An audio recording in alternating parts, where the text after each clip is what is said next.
तो आज का जो ये वीडियो है, ये वीडियो उन बिगिनर्स के लिए है जिन्हें वर्कआउट पे जाने से पहले पता नहीं होता है कि उन्हें करना क्या है। यानी कि जब वो जिम में जाते हैं तो उन्हें ये नहीं पता होता है कि आज उन्हें कार्डियो करना है, और कार्डियो करना है तो कार्डियो में क्या करना है। दूसरा, जिस दिन उनका वेट ट्रेनिंग रहता है यानी कि सेकेंड डे, तो उन्हें ये भी पता नहीं होता है कि हमें वेट ट्रेनिंग में क्या करना चाहिए। इसलिए मैंने इसे दो पार्ट में बनाया हुआ है। यानी कि फर्स्ट पार्ट में आप देखेंगे कि आपको फर्स्ट डे यानी कि जब आपका जिम का पहला दिन होता है तो आपको कार्डियो में क्या क्या करना चाहिए। दूसरे पार्ट में आप देखेंगे कि जिम के सेकेंड डे जब आपका वेट ट्रेनिंग रहता है तो उस वेट ट्रेनिंग में आपको कौन सी एक्सरसाइज शुरुआती दिनों में करनी चाहिए। तो इसीलिए आपके लिए ये स्पेशली वीडियो मैंने बनाया हुआ है। तो फर्स्ट डे कार्डियो में क्या क्या करना है ये आप ध्यान से देखिएगा, और इसमें प्रोग्रेशन कैसे लाना है ये मैं आपको वीडियो में ही बता दिया करूँ। दूसरा, वेट ट्रेनिंग। वेट ट्रेनिंग में भी जितने भी सारे यानी फुल बॉडी की जो एक्सरसाइज होती है वो मैंने करके दिखाई हुई है। बस उसके अंदर आपको फॉर्म्स और टेक्निक पता नहीं चलेगी, लेकिन आपको एक आइडिया मिल जाएगा कि आपका वेट ट्रेनिंग आपको क्या क्या करना है। तो बस ध्यान से इस वीडियो को देखिएगा, और मैंने सारे वर्कआउट के नाम भी इसमें मेंशन किए हुए हैं, ताकि अगर आप जिम में जाते हैं वहां पे कोई भी ट्रेनर होगा तो आप उसे बता सकते हैं कि सर मुझे ये करना है। जैसे कि अगर मुझे लेट पुल डाउन करना है तो आप उसे कहिए कि सर मुझे लेट पुल डाउन करना है, तो वो आपको बता देगी। जिम में जाने के बाद में आपको ट्रेडमिल पर 5 मिनट के लिए नॉर्मल वॉक करना है, यानी कि जो आप नॉर्मली चलते हो वैसे। अगर आपका जिम 5 से 7 मिनट की दूरी पर है और आप चलकर अपने जिम जाते हैं तो आपको जिम में जाकर ट्रेडमिल पर वार्म अप करने की कोई ज़रूरत नहीं है, क्योंकि आपकी बॉडी ऑलरेडी वार्म अप हो जाएगी अगर आप जिम चल कर जा रहे हो तो। वार्म अप होने के बाद में आपको हमेशा मोबिलिटी करना चाहिए, अपने सारे जॉइंट्स की मोबिलिटी, जो कि मैं आपको अभी करके दिखाऊंगा। इसे आपको कार्डियो के दिन और वेट ट्रेनिंग के दिन यानी आपको वर्कआउट करने से पहले हमेशा करना है वार्म अप के बाद। तो अब मैं जो मोबिलिटी कर रहा हूँ यानी कि हमारे जॉइंट्स के लिए मोबिलिटी, यही सब आपको भी वर्कआउट से पहले करना है। तो जैसे कि आप देख रहे हो, ये है हमारे नेक के लिए मोबिलिटी। तो हर मोबिलिटी में आपको 10-10 राउंड सब में करने हैं, तो इसे ध्यान से देखिएगा।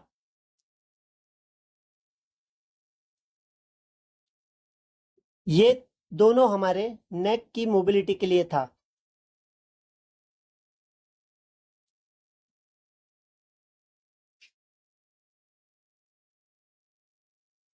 इसके बाद हम करेंगे स्कैपुला। तो इसे भी 10 राउंड पीछे, और पीछे होने के बाद में 10 राउंड आगे, यानी कि 10 राउंड रिवर्स।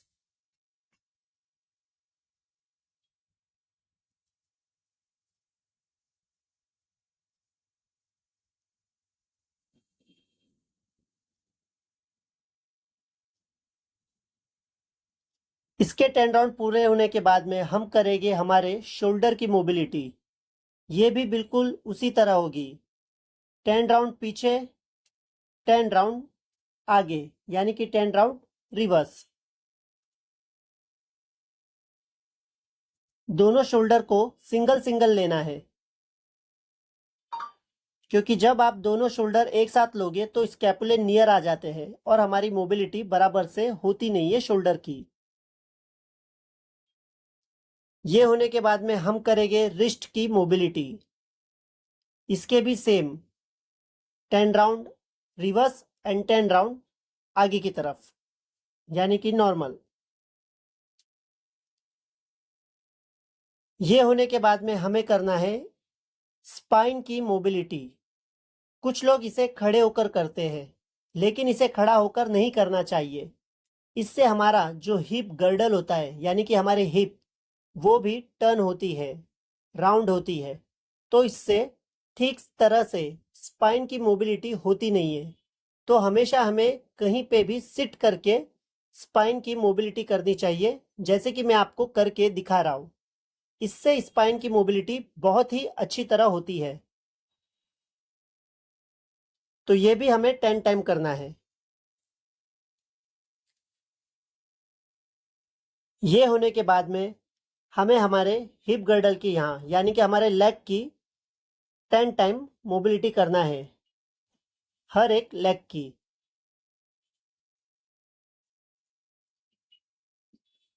लेग हमेशा हाई लेवल पर ऊपर लेकर जाए, जितना आप लेकर जा सकते हैं। इसके बाद हमें हमारे नीज की मोबिलिटी करना है, यानी कि हमारे घुटने की मोबिलिटी करना है। इसे भी हम 10 टाइम सभी की तरह करेंगे। तो इसमें हमेशा हम काउंट करेंगे 1 2 3 4, ऐसे करके हम 20 कंप्लीट करेंगे। इसके बाद हम करेंगे हमारे एंकल की मोबिलिटी। तो इसमें भी हमें 10 राउंड सीधे और 10 राउंड रिवर्स, और उसके बाद में लेग्स के एंकल्स को अप एंड डाउन करना है 10 टाइम, वो भी दोनों लेग के।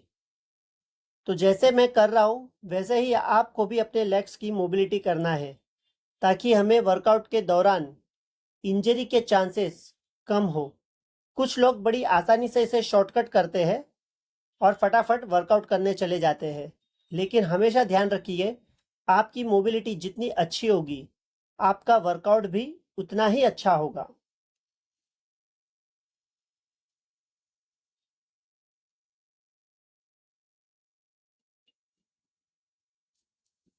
तो ये थी पूरी बॉडी की मोबिलिटी, यानी हमने हमारे पूरी बॉडी के जॉइंट्स की मोबिलिटी कर ली है। मोबिलिटी कंप्लीट होने के बाद में हमें फिर से ट्रेडमिल पर आना है और 20 मिनट चलना है। पर इस बार हम चलेंगे कैसे?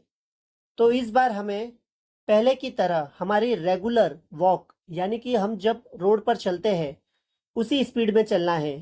तो नॉर्मली ये 3 से 4 की स्पीड पे होता है, तो हमें सेम वही स्पीड को कम से कम 5 मिनट चलना है। 5 मिनट कंप्लीट होने के बाद में हमें इसे अपने कंफर्ट जोन से बाहर निकालना है। तो हम क्या करेंगे, 3 की स्पीड को 5 की स्पीड पर ले जाएंगे और ट्राई करेंगे कि इसे 20 मिनट कंप्लीट होने तक पूरा करें। तो ये था हमारा सबसे पहला वाला कार्डियो स्टेप, यानी कि ट्रेडमिल पर चलना, और हमारा टारगेट होगा 20 मिनट। अगर आप ये नहीं कर पाते हैं और उससे पहले ही ट्रेडमिल से उतर जाते हैं तो हमेशा अपना टाइम याद रखें, ताकि आपको आगे प्रोग्रेशन में हेल्प मिले। ट्रेडमिल होने के बाद हमें इलेप्टिकल पर आ जाना है। इलेप्टिकल पर भाई हमारा सेम उसी तरह टारगेट होगा 20 मिनट्स का। कुछ लोग ये 20 मिनट पूरे कर लेते हैं, लेकिन कुछ लोगों से हो नहीं पाता है। तो इसे भी पहले की तरह ही, ट्रेडमिल की तरह ही ध्यान रखना है इस पर भी, कि हम एक ही बार में 20 मिनट कर पाते हैं या नहीं। अगर आप 5 मिनट या 6 मिनट या 12 मिनट, आप जो भी आप मिनट करते हैं और उससे पहले यानी 20 मिनट से पहले उतर जाते हैं, तो उस मिनट को हमेशा याद रखें, ताकि आप जब नेक्स्ट टाइम जाए तो आपको पता हो कि मैंने लास्ट टाइम 12 मिनट किए थे, अब मुझे इससे आगे बढ़ने की कोशिश करना है। और इसके लेवल होते हैं, तो ये फर्स्ट लेवल पर ही मुझे पहले 20 मिनट मेरे पूरे करने हैं। इलेप्टिकल होने के बाद में हमें आ जाना है साइकिलिंग पर। साइकिलिंग इस बार हम 20 मिनट नहीं करेंगे, हम इसे करेंगे 15 मिनट के लिए। तो इसमें भी सेटिंग्स होती है, तो हमेशा जब भी आप साइकिलिंग करें तो देखिएगा यहाँ पर स्पीड को स्लो और फास्ट करने की एक की होती है। वहाँ पे आप इसके चक्कों को थोड़ा सा अपने अनुसार थोड़ा जाम कर सकते हो, यानी कि अपने लिए चैलेंज बढ़ाकर इसे हार्ड कर सकते हो।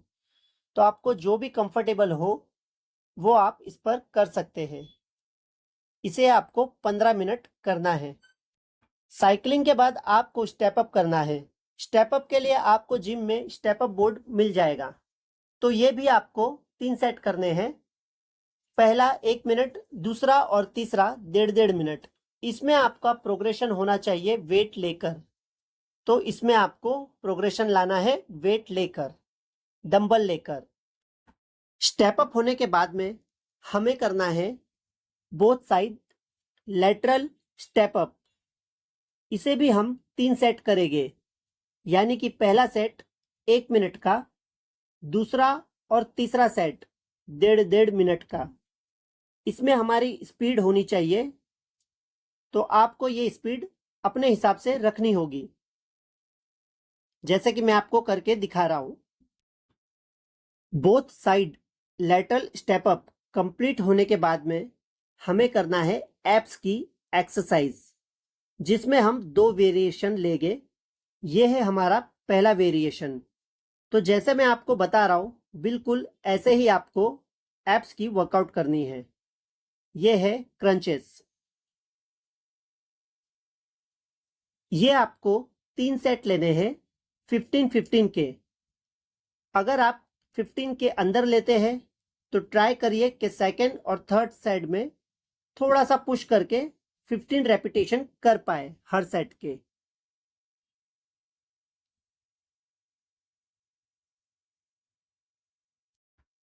क्रंचेस करने के बाद में हम लेंगे एब्स का सेकंड वेरिएशन, जिसे कहते हैं लेग रेसेस।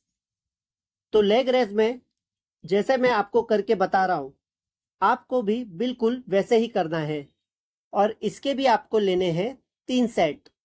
लेकिन याद रखिए, इस लेग रेस को आपको कंट्रोल में करना है। जैसे मैं आपको करके बता रहा हूं, वैसे आपको कंट्रोल में ही करना है, ज्यादा स्लो भी नहीं और ज्यादा फास्ट भी नहीं। ये भी हम लेंगे 3 सेट 15-15 के, यानी 15-15 रेपिटेशन के 3 सेट।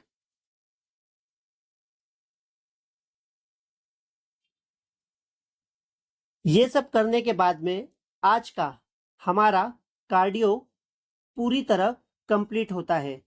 तो जब भी आपका कार्डियो डे होगा, ये आपको कुछ दिनों तक फॉलो करना है।